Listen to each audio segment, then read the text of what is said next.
Hello, everybody, and welcome. My name is Laigha, also known as the Accessible Media Maven. On my channel, we talk about disability, chronic illness, and because you guys like it so much, Reddit.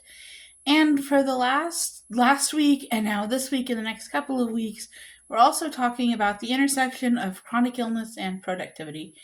If you don't know, I am currently employed full time, and when you watch this video, I will be like 1 week away from starting full time schooling, or actually less than 1 week, yeah, exactly 1 week actually, away from starting full time schooling. And so, in this series that I'm working on how can I maintain that along with maintaining my routine for taking care of my chronic illness and not losing my sanity or ending up in the hospital. If you don't know, I was just in the hospital at the end of December for a severe jaw infection.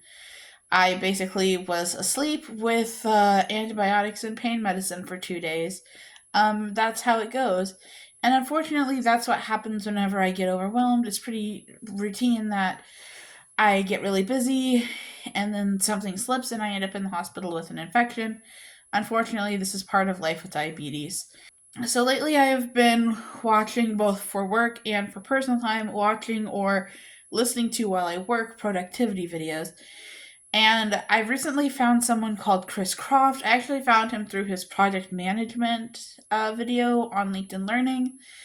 And now I follow him on YouTube and LinkedIn, and he has a newsletter. And this week, his newsletter was about work life balance. And his interesting point is that work life balance is not just a balancing life and work, it's balancing happiness in work and happiness in life. Really, to have satisfaction, it's not about having a great home life and a bad work life, it's about having both. And we can't get away from bad things at life or bad things at work. For life, we're always going to have to grocery shop and pay bills and clean and cook, even if you are like doing what I do sometimes, where I do like chicken nuggets and mashed potatoes, that still requires some level of preparation, some level of not fun time. And likewise at work, even if you have a job that you love, that you're excited to go to every single day, you're still going to have things where you're like, wow, I wish I didn't have to do this report. Wow, wish I didn't have to go to this meeting. Wow, I wish I didn't have to talk to this coworker. But on the flip side, that should be balanced out by things that you like in work, things that you like at home. So at work, it's, are you being productive? Are you creating something? Do you feel proud of what you're doing? Do you feel like you are making a difference some way? Like, are you getting your cup filled at work? But also, are you getting your cup filled at home? Are you having meaningful personal relationships? Are you satisfied with the way that you spend your time?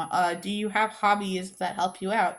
And for me, hobbies are definitely a big part of my work life balance. And I find that I am functioning better when I am participating in hobbies, when I am making YouTube videos, when I'm animating, when I am writing. Like, those things add to my life.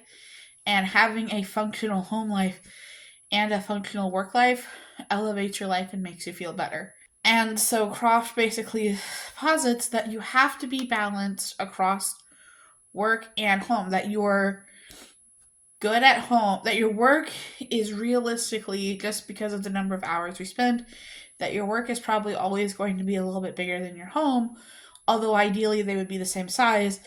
And the deal is that your home good is more than your work bad, and that together your home good and your work good uh, are substantially more than your home bad and your work bad, as well as being more than the other. So, like, home good being more than home bad, work good being more than work bad. So that is Chris Croft's theory, and I think that, like I said, I think it's a good one. I think I see it a lot in my life, and I'm trying to figure out how to apply it when it comes to school. Because if you don't know, I'm going to be having a pretty hefty commitment next semester. I'm taking an 8-week class and I'm taking a 16-week class. They're both 3 credit hour courses. And so if you do the math, from what I've seen, an 8-week class, you should be spending 5 hours of work per credit hour, and a 16-week class, you should be spending 3 hours of work per credit hour, so put that together, that is 21. According to Chris Croft's formula, based on the number of hours that I'm at work and I'm doing prep for work, I'm spending 70 hours a week with work and 20 hours a week with school stuff. So together I'm spending 70 hours, which for him is his like, oh my goodness, this is not good. So I'm trying to figure out how to move forward. So at work, I started implementing these productivity tips, and one thing that I do every day is I set out half an hour at the end of my day to plan the next day. So I write down all of the things I need to get done on Monday, and I'll have a list. And then on Monday, when I come in, I can look at that list and see, oh, okay, here's a list of things that I need to do. That is something that I'm going to incorporate. The other thing that I'm looking to incorporate is limiting my time that I spend on school. And you're going to be like, what, Laigha? That sounds crazy. Don't you want to get an A? Doesn't that mean spending as much time as possible? And it does not. And let me tell you why. Because my two main priorities, like, I need to be able to not just make school and work the priority, but make me the priority. Of our break, basically from Thanksgiving week all the way through Martin Luther King Jr. Day, I will have spent more than half of that time sick. And not just sick, but like energy limited sick or in the hospital sick. And I don't want to do that over the summer. I don't want to end up spending the majority of the summer sick or the majority of the summer not being able to move. I want to be able to have fun and do things over the summer. I also don't want to have the big crash like what I had in October when I basically could not function because all I could do was sleep and do the bare minimum of homework. One thing that I thought was interesting about the Chris Croft video, and I definitely agreed with this before his video, but honestly after his video it kind of changed my thinking entirely, is that hobbies are important. And before I thought the hobbies were good, they give you something to look forward to, something to say like, oh, I can spend my money on this, I can spend my time on this.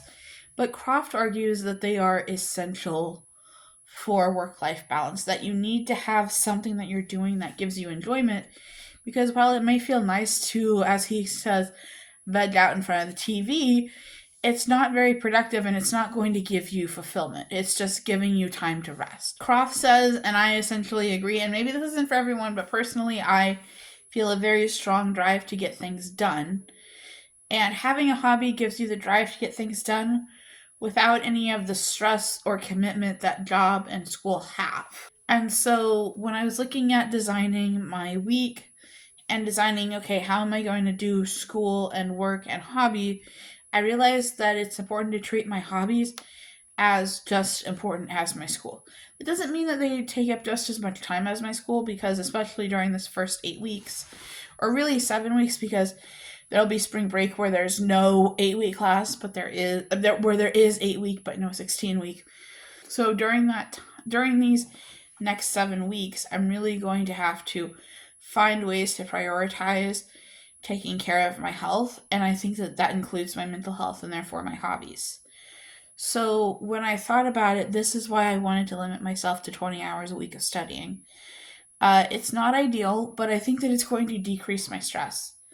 A big problem that I talked about in the last video is that I always felt like, oh, I could be reading, I could be replying to comments, I could be doing this, I could be doing that. But by limiting the amount of time that I spend, it's going to force me to prioritize. So maybe in executive leadership, I do actually read all the pages every week. I do actually put in the 15 hours. And during those 15 hours, I spend a lot of time reading. However, there is also the possibility that I'm like, okay, this is 20 hours of reading. I gave myself 15 hours of work, so I'm going to pare it down. And I think that by confining it to just that number of hours, the number of recommended hours to spend, I think what I'm going to be doing is forcing myself to be more productive and not to have this this wasting where it was like anytime I was laying in bed, I felt guilty, and the guilt that I wasn't doing more made me want to lay in bed more. I'm hoping that instead what it is that I'm able to establish positive habits for doing schoolwork, where I can say, oh, okay, I'm going to work for 2 hours today on executive leadership, and then I am going to be done with executive leadership. I'm going to write my daily planner, do my evening journal, and go to bed. Or not even that, but do those two things and then watch YouTube. and then read a book, and then doom scroll on Facebook.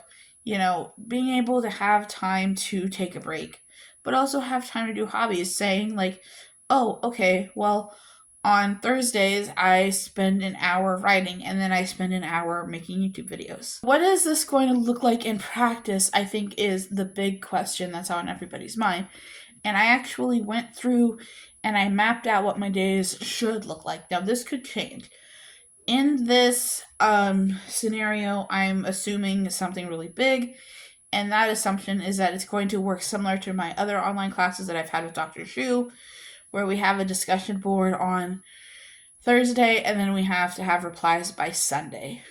So the way it's going to work, on Mondays and Wednesdays, I will spend an hour in the morning on leadership and an hour in the evening on capstone.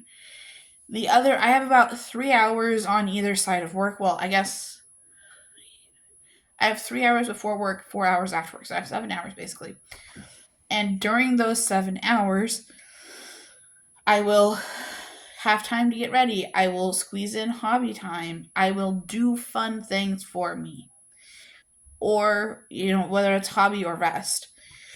On Monday and Wednesday, both of those days I work in the office, so I will, during my lunch hour, either I'll enjoy social hour or I will enjoy going to eat at a restaurant and listen to an audiobook. Then on Tuesday and Friday, those are the days that I work from home. So my goal on those days is to take 2 hours in the morning to do leadership and 2 hours in the evening to do capstone.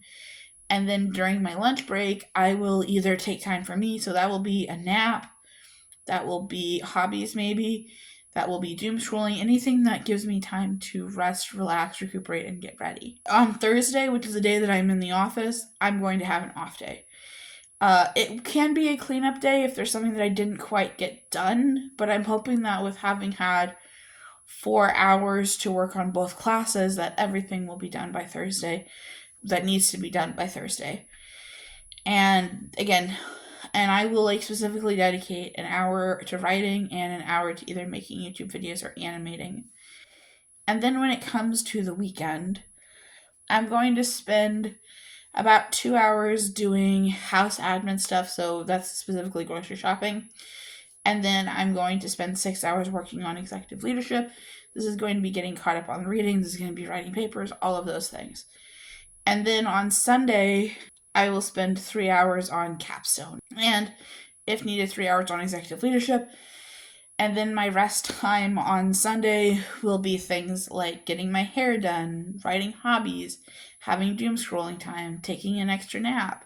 And the goal here, and I don't know, I can't say exactly what I'm going to do each day. I know that I'm going to work 6 hours on Saturday and Sunday, and hopefully this is only going to be for 7 weeks, because I only have that 8-week class for 7 weeks where I also have the 16-week class.